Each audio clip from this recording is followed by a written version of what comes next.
telcos tend to be behemoths, they're monopolies, and they tend to not want to move as quickly as they should with respect to various elements of security. I think it's actually pretty sad that there are going to be more people with mobile phones than electricity or water in their homes, but that is a fact. I travel through lots of countries in sub-Saharan Africa. In the middle of a plantation in Cameroon, I will find somebody with their mobile phone, and yet there's no running water and electricity. It's in their house. It's a very interesting thing to see this in real life. But that is reality. So if that's the case, how do we take that concept with trust, eroding across almost every metric out there? So Edelman did a study in the US. Trust is at an all-time low. Financial institutions, governments, institutions in general. So what do we do with that? Foundations eroding around trust. Well, what if blockchain technology could help actually increase trust? What if it breaks models of today's world? I'm going to explain a little bit what that means. There are things that cybersecurity can learn from blockchain. Trust no single node. Every time you concentrate, you are creating a vector for attack. The more you concentrate, the more you're vulnerable. You might think that's the opposite because you're like, oh, but I'll put a firewall over it or around it. Actually, the opposite may be true. It may be actually better to apply the village model. What is the village model? In a village, everyone knows each other. Everyone knows sort of maybe even too much about each other. What if the village could actually verify different things and verify transactions, identity, and actually root out the bad? Be a starfish. This is a concept that came out of a book that I've got down here below, which is actually, do you know that starfish are neural networks? They don't actually have a brain or a head. So if you chop off the arm of a starfish, it grows back. So if you think about networks in that way, if you got attacked and you have a neural network, the likelihood of you being able to continue to operate is actually much higher.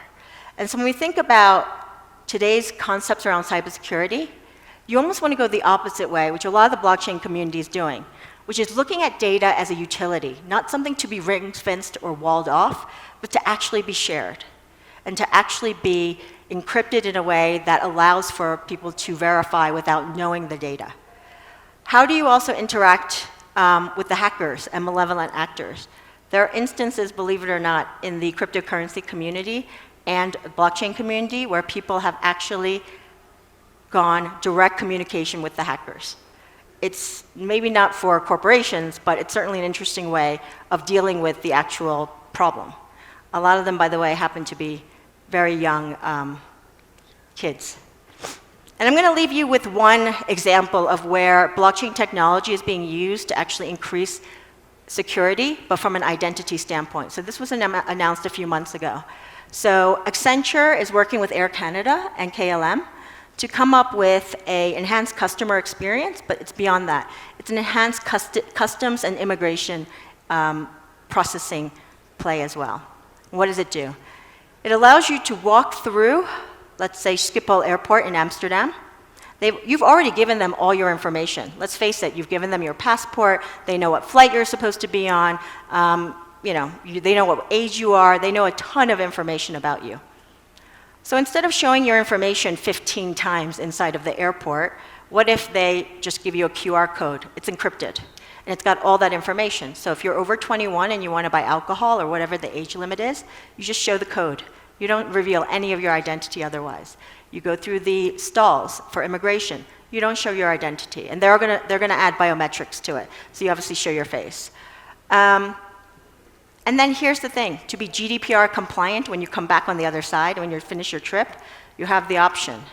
You can delete all of that information, or you can save it if you want to create an audit trail for yourself. Like me, I travel 75% of the time, and I need a record of where I've been, so I would probably keep it. But that's my risk if I do.